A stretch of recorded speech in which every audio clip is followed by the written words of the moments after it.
Hi, and thank you for joining me for another video. And friends, today I want to discuss with you an idea that has been floating around the Jewish world since at least the Middle Ages. An idea that has not only left the world on its own ethically, but has virtually nullified the whole purpose for the Jewish people being appointed for a special task in the first place. And friends, that's the idea that Judaism, or being Jewish, is belonging to a people and not just a religion that anyone can join, which is ultimately based off an idea that the Jew is intrinsically special, which is what ultimately occurs when you mix genetics with religion.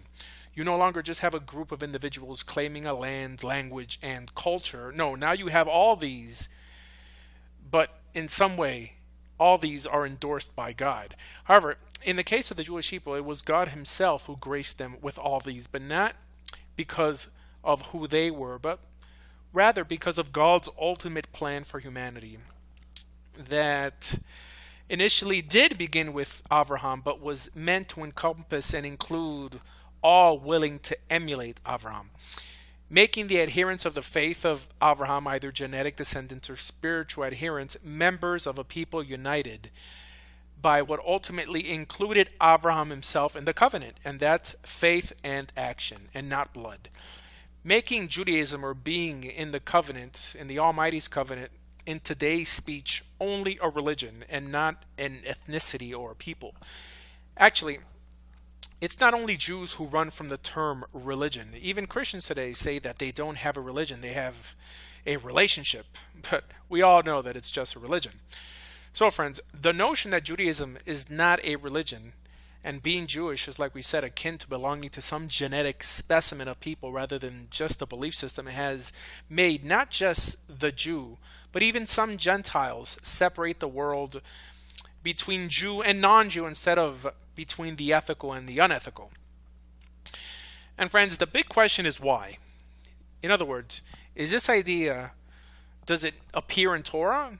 Or is this an idea like many others that has just developed either out of persecution or out of an ascetic mystical pursuit?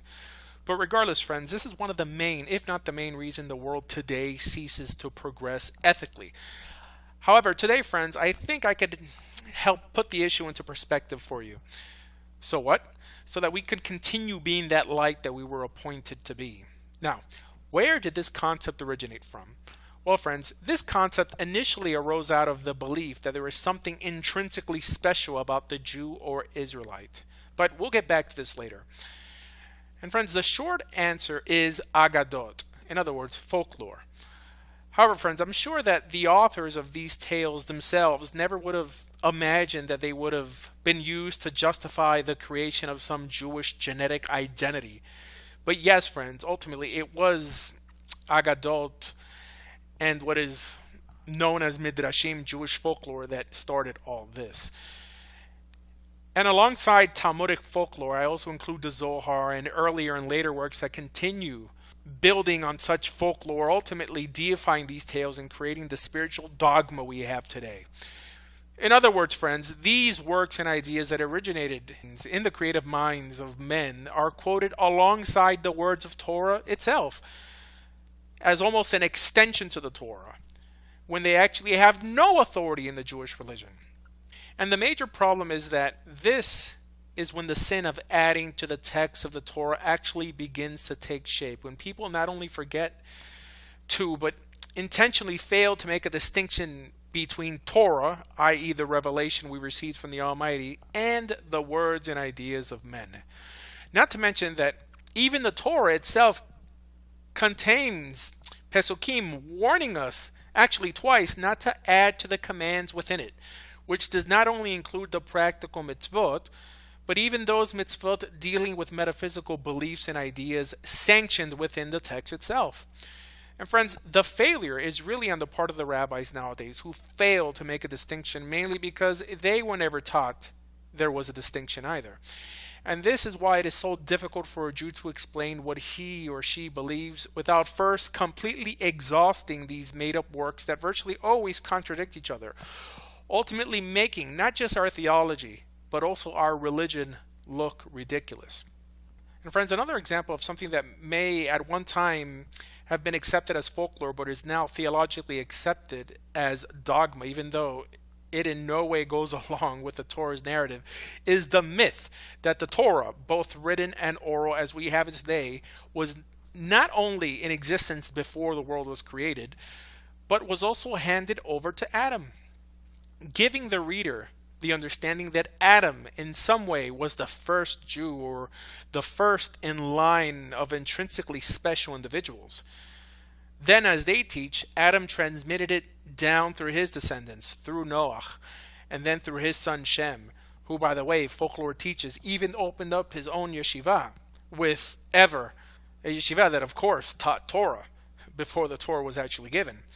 And note that even these agadot are further modified by later rabbis to fit their own ideologies. Like some teach that the yeshiva actually taught the 7 laws, which is another nonsensical belief, mainly because the Torah never taught their existence, the existence of these 7 laws. And when the 7 laws only later existed as a set of laws developed by the court to judge non-Jews living in Jewish lands. But regardless, friends, all this lays down the mystical idea that a specific line was endorsed by the Almighty to ultimately be His. Now, many different variations of this story exist that confuses the listener even more, but regardless, when these ideas are studied alongside the written Torah text, this is when the distortion and the confusion begins to set in, which is basically what Rashi did by attaching every Aggadic tale alongside of the narrative, the Torah narrative. Again, not just as folklore, but rather as an extension of the Torah narrative, which we later learned from his grandson, the Rashbam, that he rejected ever writing because, as the Rashbam explained, that initially Rashi set out to write a Perusha only regarding the Pashat, the simple meaning of the text, but later abandoned his initial pursuit and based his commentary on folklore instead, which is why, as the Rashbam explains, that his commentary, the Rashbam's commentary, was the commentary that Rashi intended to write, again, only on what is considered the Pashat, the literal narrative found in the Torah. And friends, another example people use in their search for intrinsic worth is with the story of Avraham Avinu. Because honestly, if the Jewish people or the belief system exists only within a bloodline, we should see this relevant in Parashat Lech Lecha, where the Torah first describes Avram, the individual who eventually becomes the father of our faith. So, how does the Torah describe Avram? Easy, as an idol worshiper, the son of an idol worshiper, and that's all. However, friends, later creative Jews could not leave well enough alone. What do I mean? Friends, that Jewish folklore and legend began to add to the narrative. No, friends, Abraham wasn't just Abraham anymore. As the Medrash teaches, Abraham was born under a lucky star, just like someone else in history. I mean, literally under an actual huge star to signify his supposed special birth. He is then even thrown into a furnace and doesn't burn, to again show us how special he is.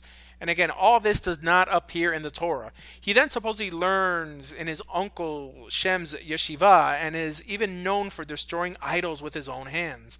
No, friends, please don't think that I believe in the slightest way that the authors of such midrashim ever thought that the Jewish people were nothing more than a religion either, but rather only that with their well-intentioned efforts they made the internal struggle that ultimately defines all of us in the case of Abraham secondary and even sometimes unimportant.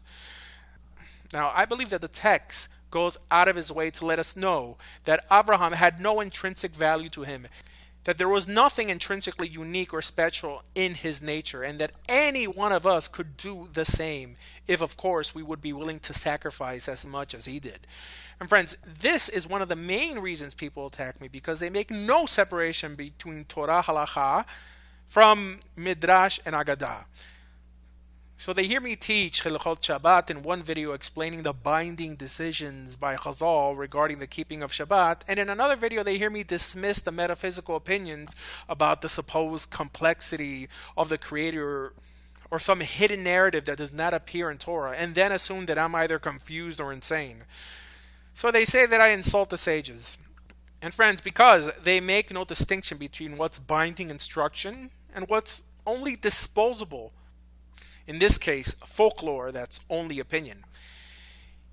Even from a logical level, apart that the Torah and the words of our sages teach us how to interpret them, can you really imagine if everything about every topic that a rabbi speaks about is to be considered binding and ultimately dogmatically spiritually true?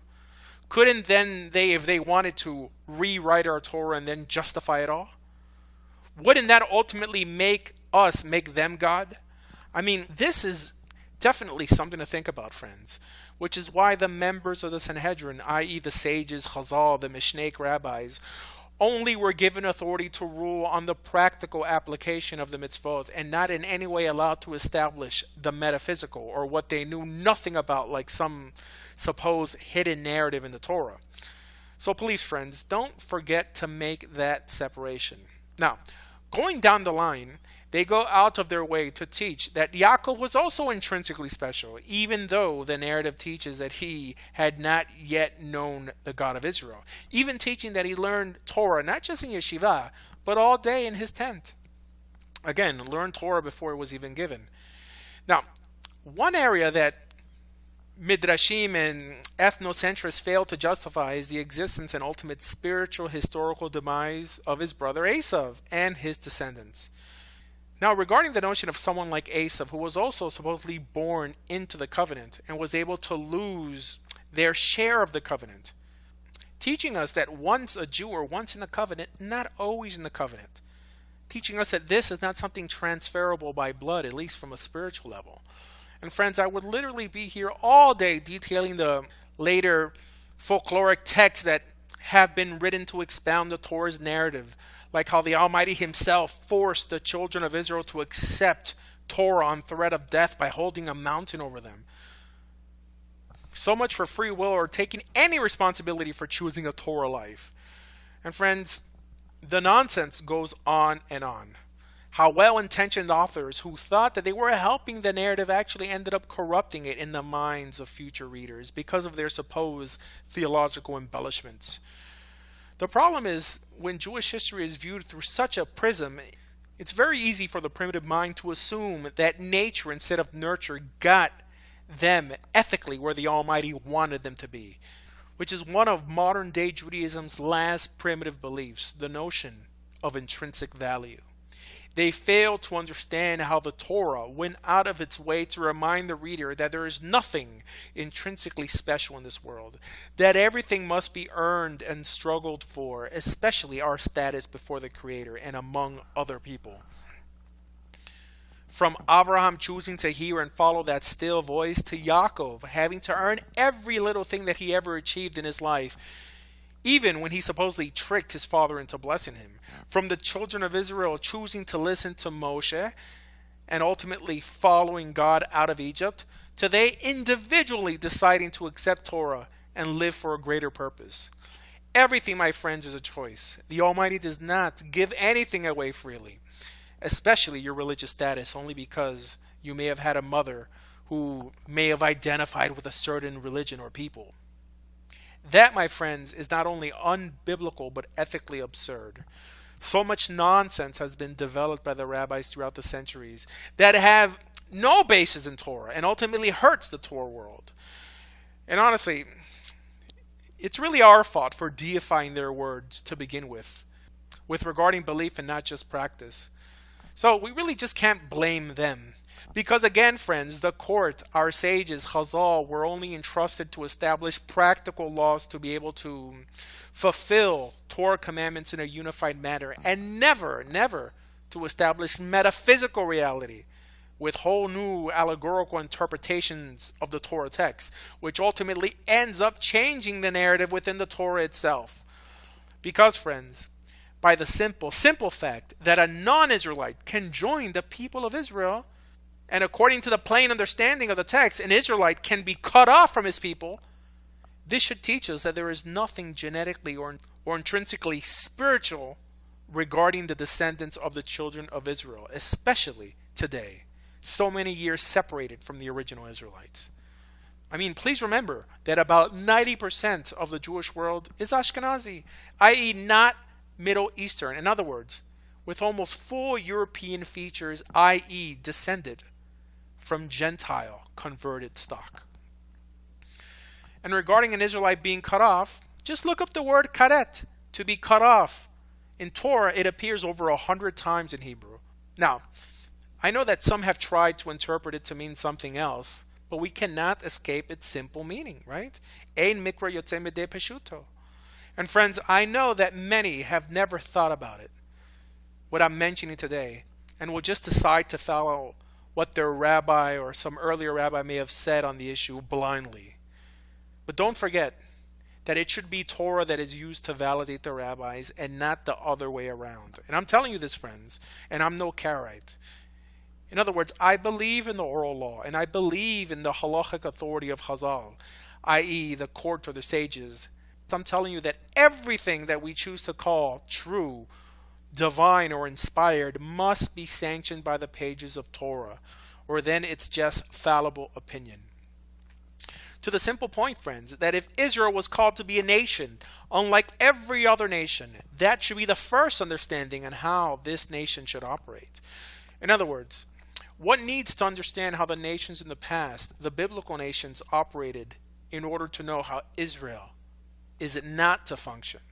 Friends, in past nations, your bloodline was your religion and citizenship to that nation, and your king was your God, which is almost exactly what is taught today regarding the Jewish people.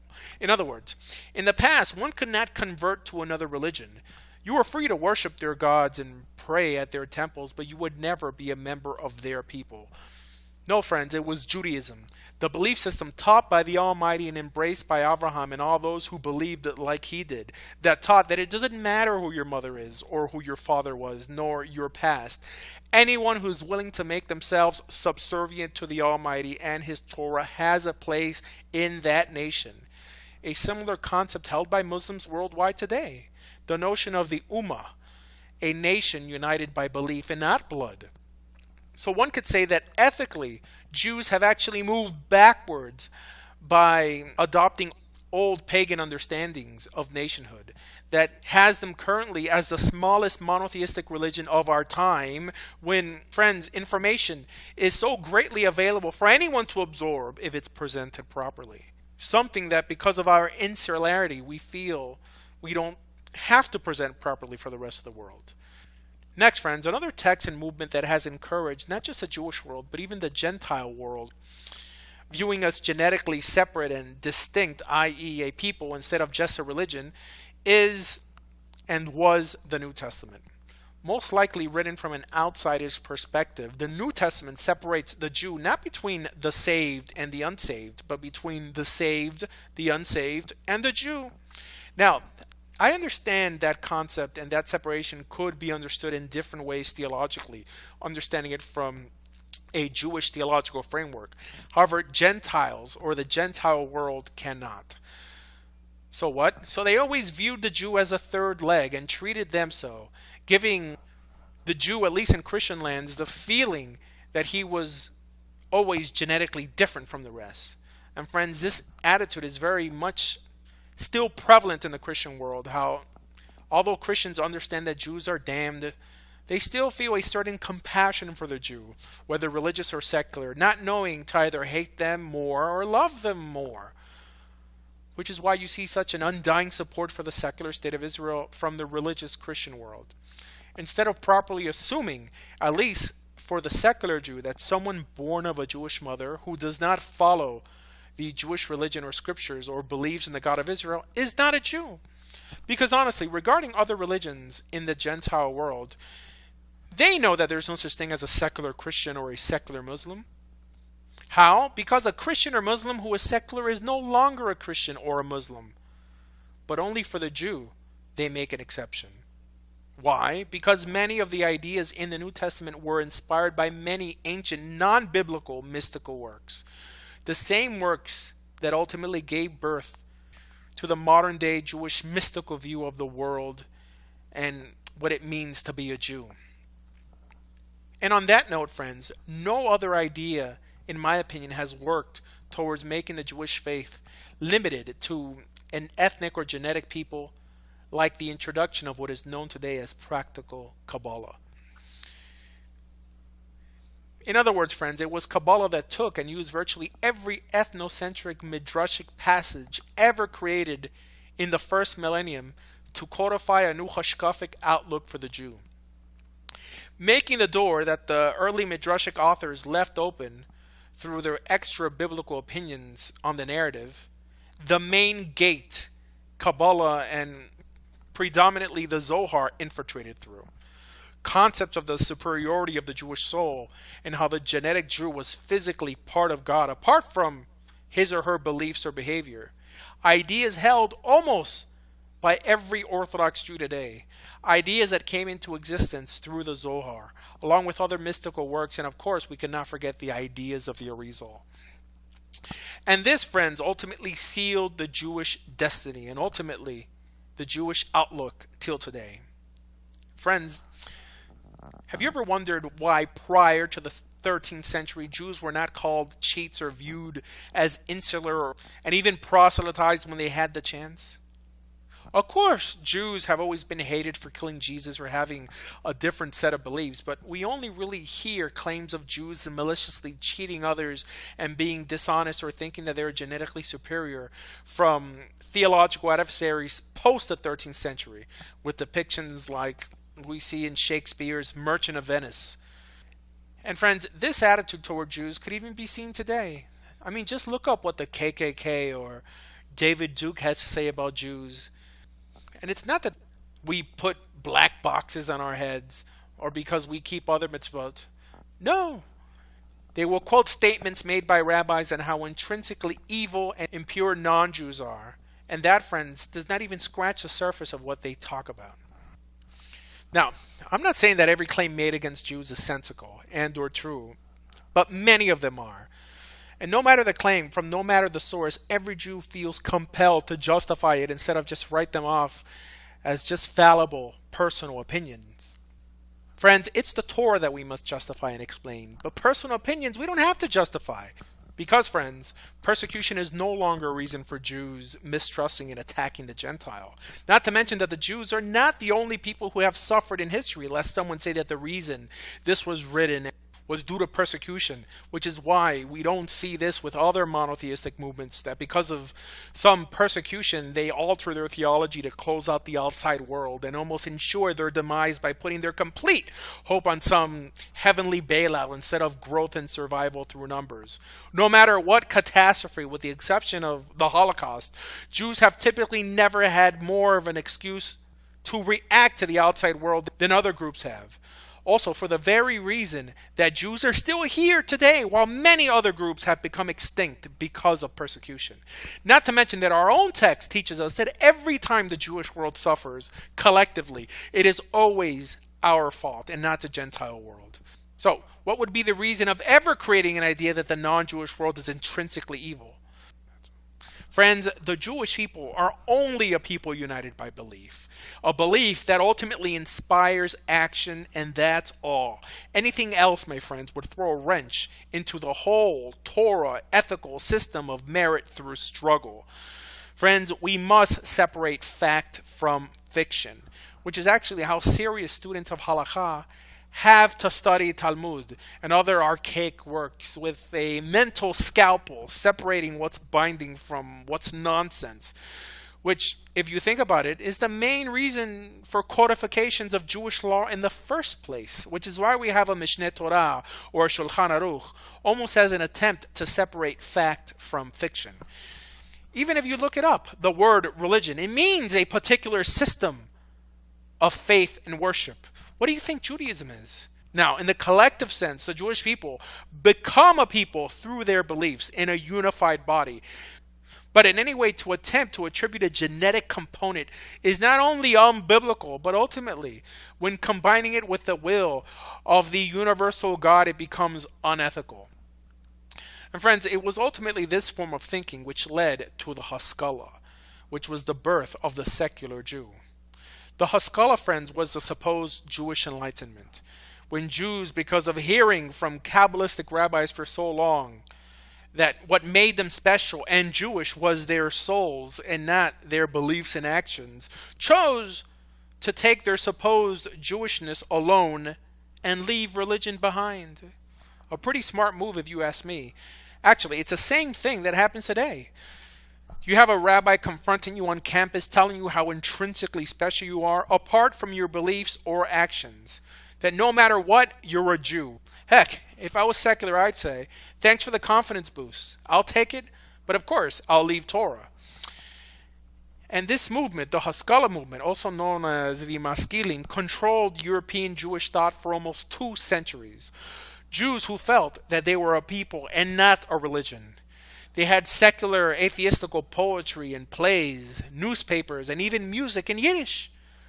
By the secular Jew, for the secular Jew.